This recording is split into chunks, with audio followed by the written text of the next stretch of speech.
करना चाहूंगा सबसे पहले तो कि 50 इयर्स आप लोगों ने कंप्लीट कर लिए, इस जर्नी के बारे में बताइए 50 साल की। और ये भी जानना चाहूंगा कि कैटरिंग का जो एक्सपो है वो पहली बार होने जा रहा है, तो कब दिमाग में आया कि इस तरह का एग्जीबिशन करना चाहिए, इस इंडस्ट्री के लिए कितना इंपॉर्टेंट होगा, कितना सिग्निफिकेंस होगा?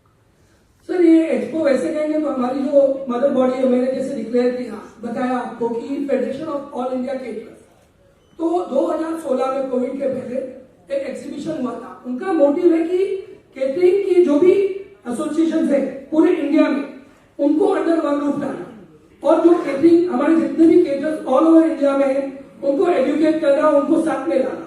तो हर साल फेडरेशन 2 साल में by yearly federation of all India caterers एक एग्जीबिशन करता है जो इंडिया के अलग अलग हिस्से में होता है।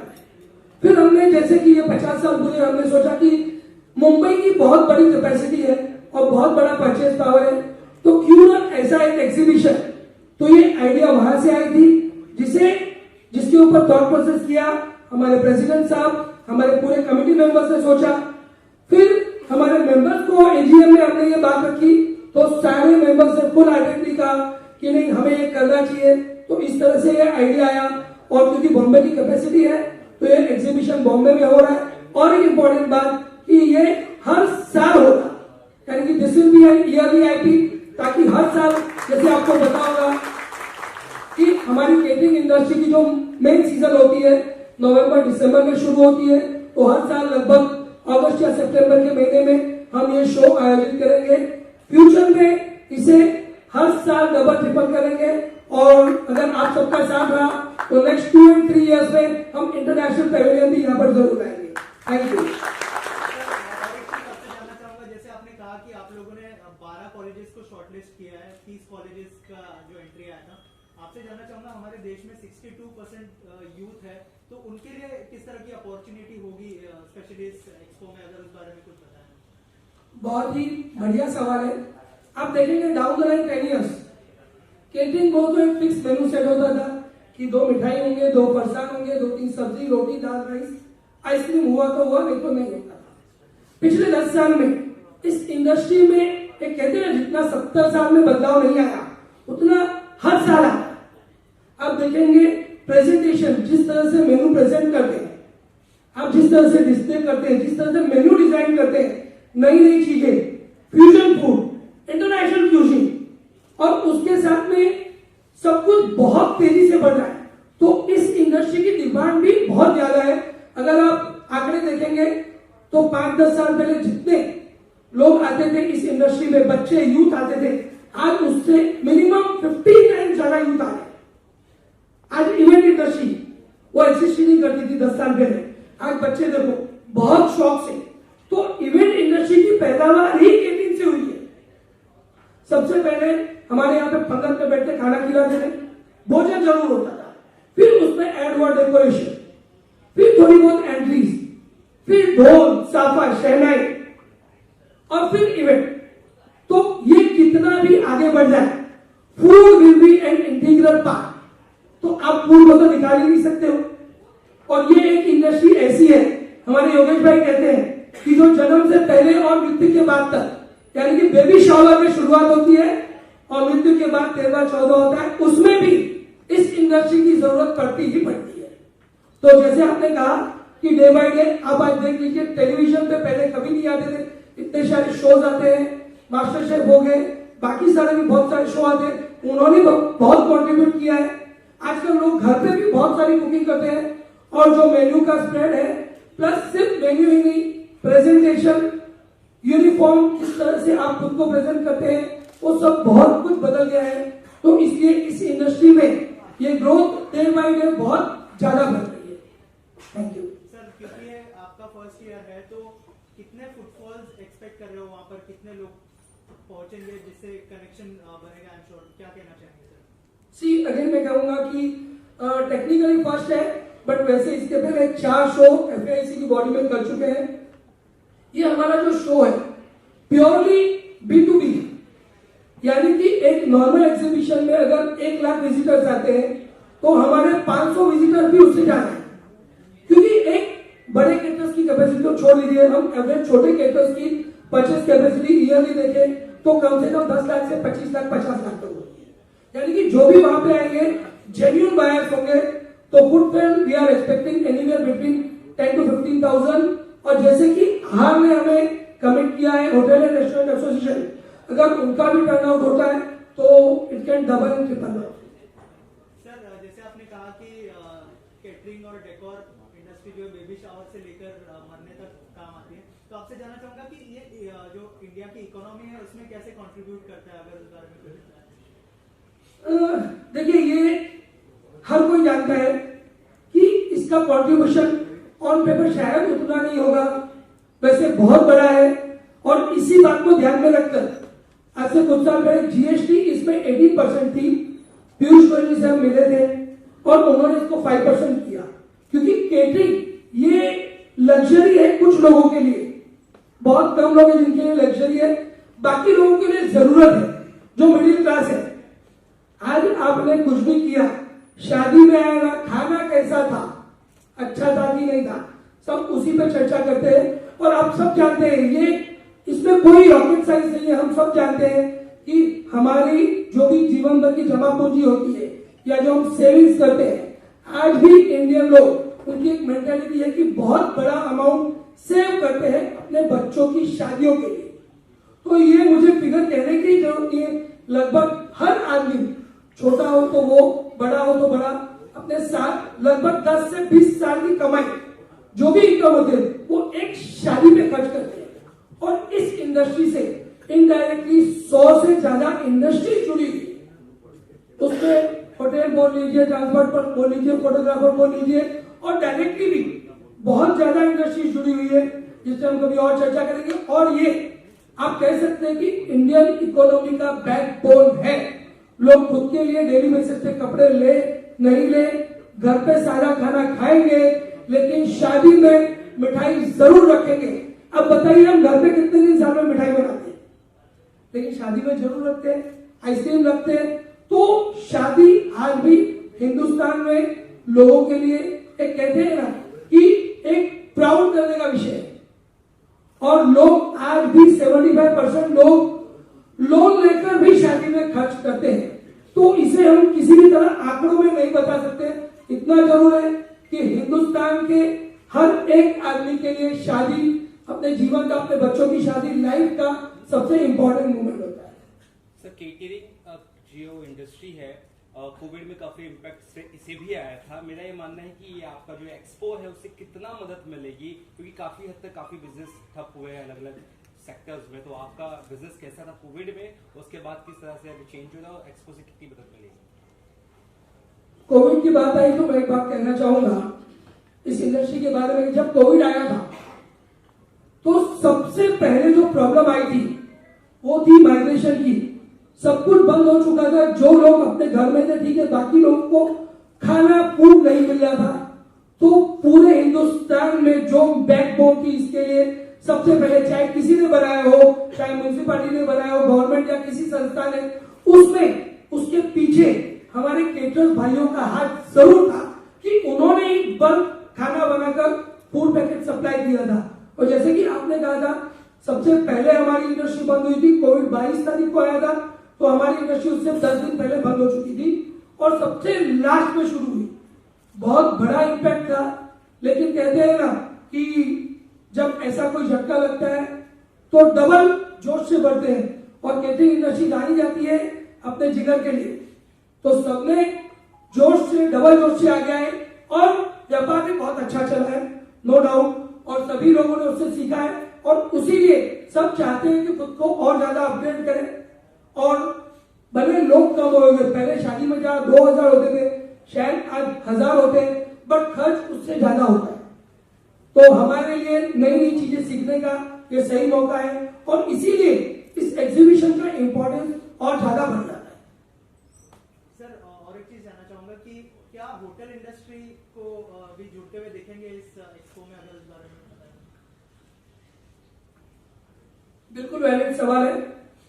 आज से कुछ साल पहले 5 स्टार्स में वेडिंग जितनी होती थी, आज उसका रेशियो 300% से ज्यादा बढ़ गया है।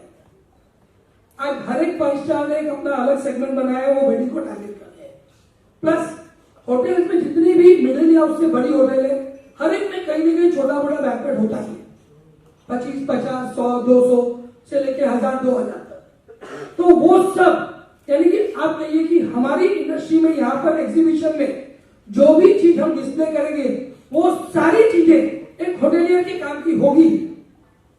आज नॉर्मल होटल भी है तो उनकी कटलरी, क्रॉकरी या फिर और एक बात वो उनको जरूर काम आती है। और एक चीज आज आप लोगों को शायद न्यूज में या बहुत चीजें देखते हैं यूट्यूब पर, जितने भी आप इनोवेशन देखते हैं फूड में, वो होटल से पहले केटरिंग में आते हैं। कभी आप कोई हाई एंड वेडिंग अटेंड करिएगा तो सबसे पहले केटरिंग में हर इनोवेशन आता है और उसके बाद उसमें जो चीज हिट हो जाती है उसको मेजरली होटल वाले अडॉप्ट करते हैं।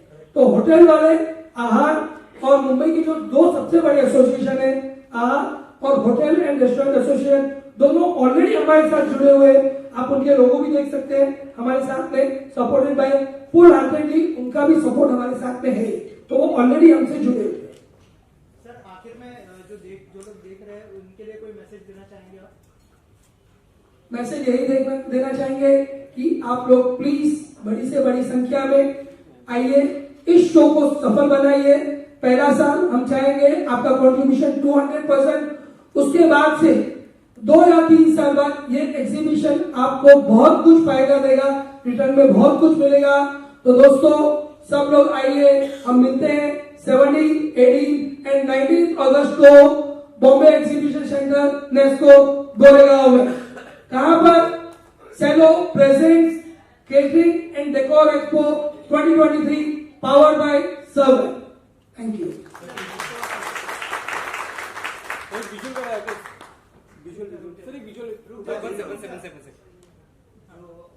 चैलेंजेस है आपको इंडस्ट्री में डेकोर एंड कैटरिंग के लिए, तो गवर्नमेंट की तरफ से आपको क्या एक्सपेक्टेशन है? सर ये बहुत ही वैलिड सवाल है आपका, क्योंकि क्या था कि हम जब भी गवर्नमेंट के पास जाते हैं तो जो भी रूल्स बने होते हैं नॉर्मली वो रूल्स फिक्स स्ट्रक्चर के लिए होते हैं, जैसे 5 स्टार है, होटल्स है, उनके लिए प्रॉपर एसओपी बना हुआ है। लेकिन जब आउटडोर केटरिंग की बात आती है तो कभी इस पे फोकस करके कोई भी एसओपी बनी नहीं है। लेकिन ये भी मैं कहना चाहूंगी, जब भी हम पिछले 5-7 साल में इसमें काफी अवेयरनेस आई है, कभी फायर का इश्यू हुआ है या कभी कोई फसाई के या एफडीए के नॉर्म्स आए, तो हमने जब भी गवर्नमेंट को या जो ऑफिशियल्स को हमने अप्रोच किया है तो फुल हार्टेडली उन्होंने हमारी बातें समझी और हमारे लिए काफी कुछ उन्होंने चेंजेस किए हैं और हमें हमेशा सपोर्ट किया, क्योंकि और हमेशा से ऐसी नई नई चीजें और भविष्य में फ्यूचर में भी हमें उनका सपोर्ट लगेगा। तो उन्होंने हमेशा हमें ये सांत्वना दी है कि हम आपके साथ में सपोर्ट भी किया है। सडनली ये एसओपी नहीं बन सकती है, लेकिन समय के साथ में जैसे जैसे जरूरत होगी ये एसओपी बनती जाएगी और इसकी जरूरत भी है, क्योंकि ये इवेंट्स होते हैं वो फिक्स जगह नहीं होती। हम लोग जब आउटडोर कैटरिंग करते हैं तो एक जगह होती है प्लेन जहां पे सब कुछ हम असेंबल करते हैं, तो उसके लिए अलग एसओपी होनी चाहिए। फिर भी इसमें काफी काम हुए और हमेशा उनका सपोर्ट हमको जरूर रहा है। जब भी हमने अप्रोच किया है हमें पॉजिटिव अप्रोच उनका मिला है। सर और एक सवाल सर, जो स्ट्रेंथ है आपकी वो तो दिख रही है अभी, लेकिन जो वीकनेस है उसके बारे में आप क्या कहेंगे?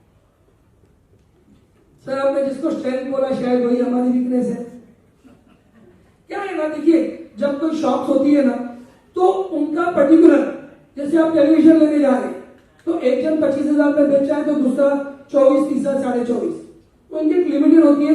तो सबकी कॉमन प्रॉब्लम सेम होती है और कभी भी कोई भी एसोसिएशन में लोग कब जुड़ते हैं जब उनकी कोई तकलीफ का निवारण एसोसिएशन करता है या उनकी प्रॉब्लम सॉल्व करता है। लेकिन केटरिंग में बहुत ही वेरिएशन है।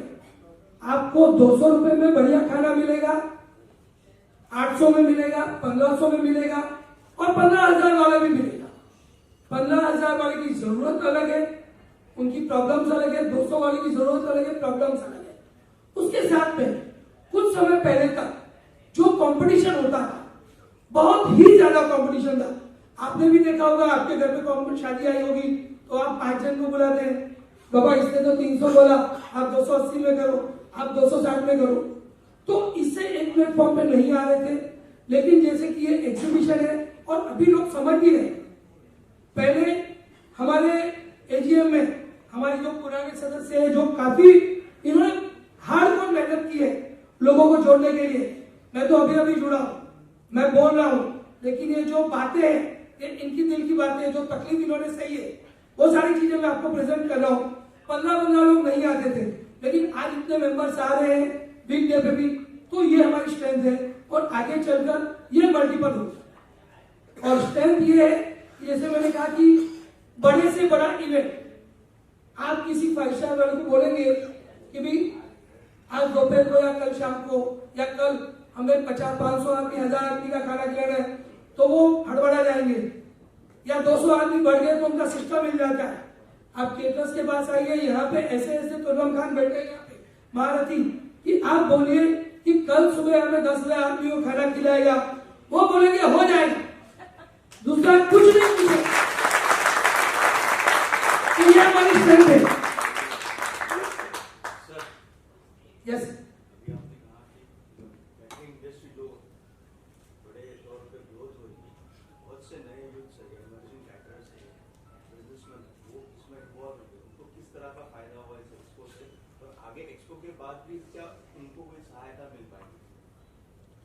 बिल्कुल सहायता मिलेगी। देखिए, एक होता है कि भाई आप मेहनत करते हैं उससे कमाते हैं, वो हमेशा जरूरी रहेगा, बहुत जरूरी रहेगा, वो पहला स्टेप रहेगा।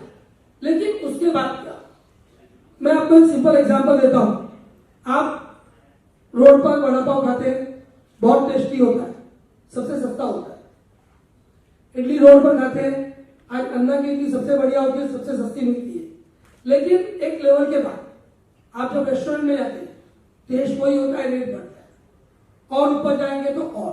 तो जब आप अपने आप को अपग्रेड करेंगे, आप खाना वही खिलाएं, आप किस तरह से सर्व कर रहे हैं, आपका स्टाफ कितना एजुकेटेड है, आपका स्टाफ क्या यूनिफॉर्म पहनता है, आप जो फूड प्रेजेंट कर रहे हैं वो किस तरह से प्रेजेंट कर रहे हैं, तो इस सब से आप एडिशनल कमाई कर सकते। सपोज आपकी फूड कॉस्ट 200 रुपए, आप 250 ले पहले आपकी वो कॉस्ट निकल के 50 रुपए। उसके बाद अगर आप 200 रुपए एक्स्ट्रा किसी चीज पर खर्च करते और उसके 250 लेते, तो उन्हीं 200 आदमी को केटर करके आपका प्रॉफिट डबल होता है। तो ये करने के लिए इसमें हमें काफी लोगों से सीखना चाहिए, होटल है, 5 स्टार है, और अभी ये डे बाई डे अपग्रेड हो गया है, क्योंकि अभी जो यंग जनरेशन जो यूथ आ रहा है वो यूट्यूब पर देखकर आता है, वो हमारे पास आता है, वो हमें सिखाता है कि हमें ये चीज चाहिए। पहले हमारे पास जो ओल्डर जनरेशन आती थी, वो बैठते थे, वो बोल देते थे, सुनील भाई हमको ये खाना चाहिए, आपकी मर्जी जो दे देना, हमारे बजट है। योगेश भाई हमको ये बनाना है, आप ही सजेस्ट करो। जो हम सजेस्ट करते थे वो सिलेक्ट कर देते थे। अब यूथ ऐसा नहीं है, वो आपके साथ बैठेगा, आपके साथ डिस्कस करेगा, इसमें चीज ज्यादा चाहिए, इसमें मुझे ये नहीं चाहिए, इसमें मुझे ये सॉसेज चाहिए, यहां तक उनको नॉलेज है, पता है। तो जब किसी की डिमांड ज्यादा होती है तो वही हमारी अपॉर्चुनिटी है कि हम वहां से अर्न ज्यादा करें। एक तरीका होता है आप छोड़ दो, जाने दो बाबा बहुत किट करता है, छोड़ दो, नहीं, किट करने वाला ही आपको पैसा ज्यादा देगा। ये हमारे यूथ की सोच। Youth is ready to explore everything. शायद आप किसी पुराने केटर्स को बोलेंगे हमें ऐसा ऐसा करना है, बोलेंगे जाने दो ना बाबा, कौन मेहनत करेगा, वो छोड़ देगा। लेकिन यूथ को आप बोलेंगे, वो आपसे टाइम लेगा, मेहनत करेगा, ढूंढेगा और आपको नई से नई चीज आके देगा। और ये हमने देखा है, प्रैक्टिकली देखा है कि जो यूथ आ रहा है बहुत, और उसकी वजह से हम भी अपग्रेड हुए हैं। तो यूथ का रोल किसी भी इंडस्ट्री में बहुत ज्यादा होता है, और हमारी इस इंडस्ट्री में और भी ज्यादा है, क्योंकि इसमें इनोवेशन बहुत ज्यादा तेजी से हो रहा है। बाकी इंडस्ट्री में अगर यदि आप समझो कि 10% चेंजेस आते हैं, तो इसमें मेरे ख्याल से 50% चेंजेस आ रहे हैं। Thank you. ग्रेजुएशन की बात अभी आ रही है, तो एनवायरनमेंट से कहा कनेक्ट करके कि पोल्यूशन फ्री डेकोर कब आएगा? पॉल्यूशन फ्री डेकोर ऑलमोस्ट काफी आ चुका है।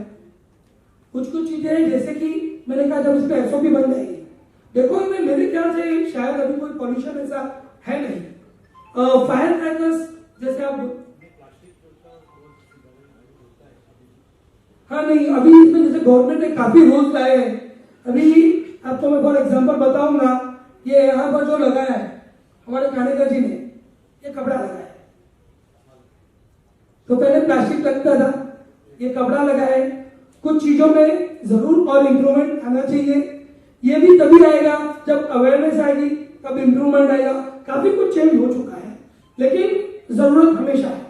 जैसे कि अभी बायोडिग्रेडेबल हमारे डिस्पोजेबल वाले भी आप देखेंगे, अगर एग्जीबिशन में आएंगे तो पहले 99% प्रोडक्ट्स प्लास्टिक के होते थे, जो मेरे ख्याल से अभी 80% रिप्लेस हो चुके हैं।